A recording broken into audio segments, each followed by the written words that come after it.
गामियारि सोलोंसालि इउटुब चेनेलाव नोंथांमोनखौ बरायफिनबाय। दिनै आङो मास्टार कपिखौ बोरै बानायो बिनि सोमोन्दै दिन्थिनो नागिरदों आरो बोरै प्रिन्ट खालामो बिनि सोमोन्दै, नङा होमबा?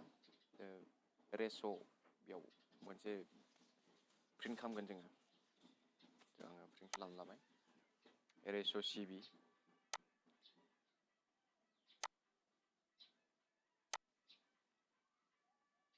बेयाव प्रिन्ट खालामगोन।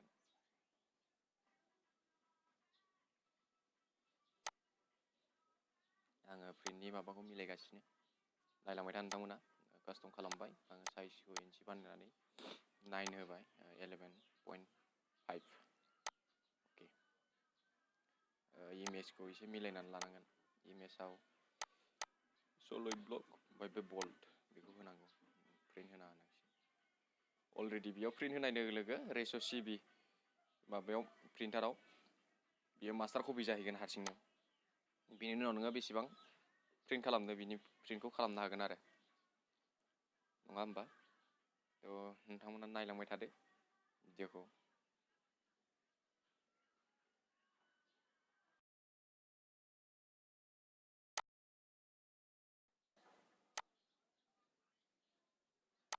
प्रिन्टखौ होना होबाय।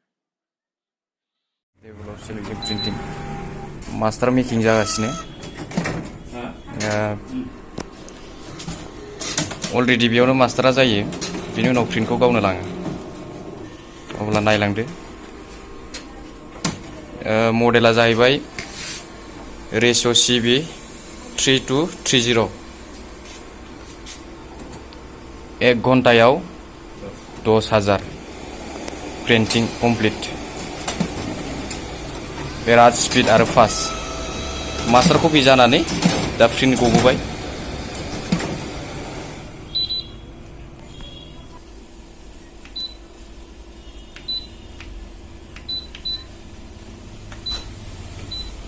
एक 1015। अब्ला नायदो बेसेबां स्पिडआव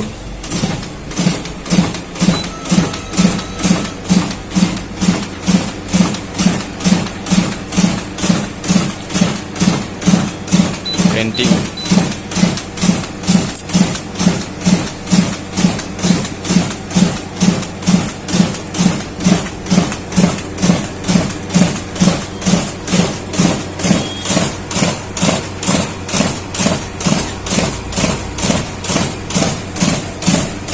गबाय जानांगौ।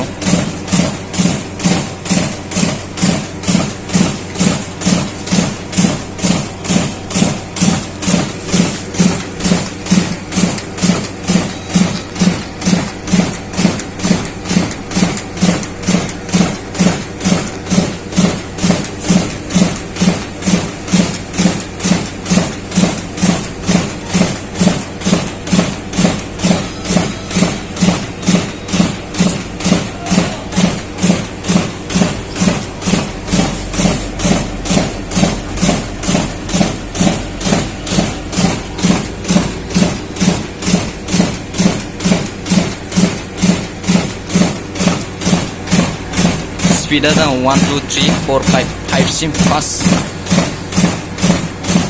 फार्स्टआव होबाथ' आरो बांसिनसो जाबावगोन आरो।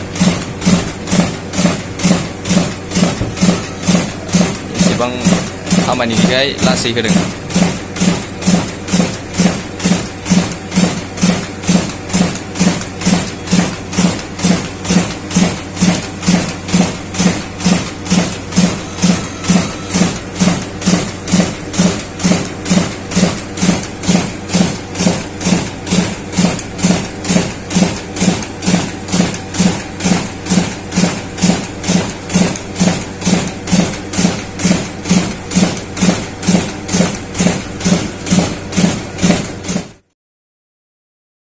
थ' दिनैनि थाखाय भिडिअ'आ बेखिनियानोमोन।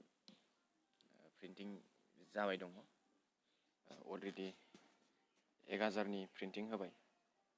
दा जोबथारनायाव बेनो, नोंथांमोना आंनि चेनेलाव गोदानबा नोंथांमोना चेनेलखौ साबस्क्राइब खालामना लादो आरो सोरबाफोर लोगोफोरनोबो शेयार खालामदो।